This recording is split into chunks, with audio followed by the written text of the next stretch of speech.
You know, it is said that there are always three kinds of people in any given society. This threefold distinction has been noted and made by notable sociologists and public intellectuals.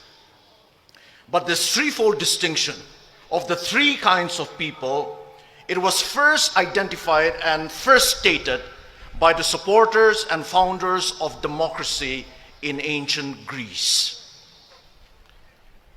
For the Greek people, the people who in many ways gave us the modern civilized world, for the Greek people, the first kind of people in any given society are the idiots. For the Greeks, the idiot is not necessarily someone who is mentally deficient. Rather, for ancient Greek people, the idiot, they said, is someone who is a totally private person, a totally self-centered person, and a totally selfish person. They called him the idiot. The idiot, he is always out for his personal gain and his personal interests. He does not have a public philosophy. He has no knowledge, no skill, no character, and no virtues to be able to live and to be able to contribute in a flourishing society and community. He's all out for his personal pleasures and for his personal treasures. And the Greeks said that the idiot was just an upgraded barbarian. The first kind of person, the idiot. But the Greeks also said that there is a second kind of people in any given society. And the Greeks called these people the tribes people. When we say tribes people, we don't necessarily mean the fact of belonging to a certain tribe, which is a good thing. But when they use the word tribes people, the Greeks meant a tribal and a tribalistic mentality. And the Greeks said that tribes people are those people who are not able to think beyond their small tribe or their small groups. For tribes people, their primary allegiance, their only allegiance, and their ultimate allegiance is to their tribe.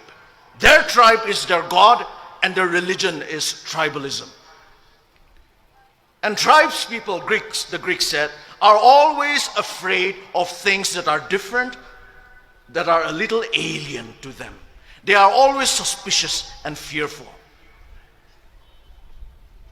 And they always dealt with different people and difficult situations with intimidation, with force, and with violence. And the Greeks also said that the ideal person for tribes people is the warrior, because tribes people are a war-making people. Their ideal is the warrior. But it was not so for the Greeks. For the Greeks, there was another kind of people, another kind of a person, and that was the ideal person. And the Greeks called this ideal person the citizen. The citizen. And here when we use the word citizen, we are not talking about legal status or political status. We are talking about the idea and the ideal of citizenship. And who is the citizen? The citizen, according to the Greeks, is someone who has the skills and the knowledge to live a public life, who is able to live a life of civility. The citizen recognizes that he or she is a member of a commonwealth and thus strives for the common good. That is the citizen. The citizen, yes, he or she knows his or her rights in a society. But he or she also knows his or her responsibilities to society.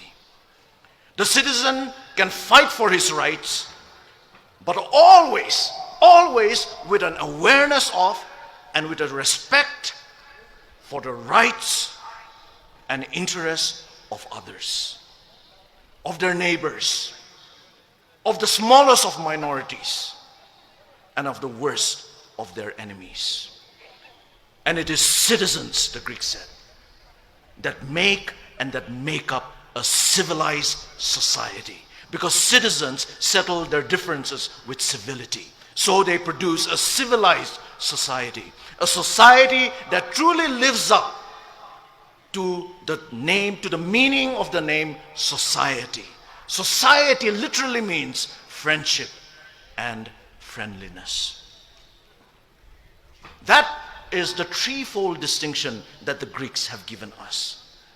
That is the choice that each and every individual, wherever he or she may be, has to make in a society. And I believe that that is the choice that starkly faces us Naga people today. Will we be idiots living only for ourselves? Will we be tribalistic tribes people, unable to think beyond our tribes and our small groups? Or will we be citizens? Citizens in the best sense of the word. Today, on this historic day, I believe I want to make my choice. And I also believe that you will want to make your choice. And I hope you and I will take that right choice. And it is with that hope that I want to finally address you, ladies and gentlemen, as my fellow Naga citizens. May God bless you, and may God bless our Naga people. Thank you. Thank you, Dr. Kevichusa.